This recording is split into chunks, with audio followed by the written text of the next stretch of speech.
আসসালামু আলাইকুম, কেমন আছেন? আজকে আমি বাইকের চাকাটা চেঞ্জ করলাম, নতুন একটা টায়ার লাগাবো। আমার আগের টায়ারটা একটু সমস্যা প্রবলেম হয়ে গেছে। এই যে দেখতেছেন আস্তে আস্তে করে খুব যত্ন সহকারে খুললো এবং টায়ারটা খুলে তারা কাজ করবে।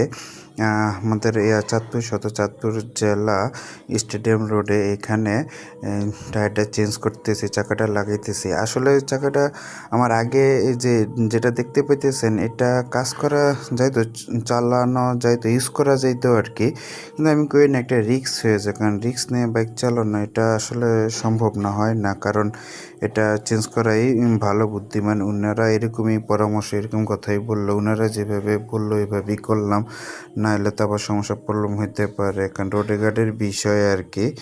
এই জন্য আমি কাজ করতেছি, করে ফেলাম। এই যে আস্তে আস্তে করে খুলতেছে, যত্ন সহকারে কাজ করতেছে আসলে।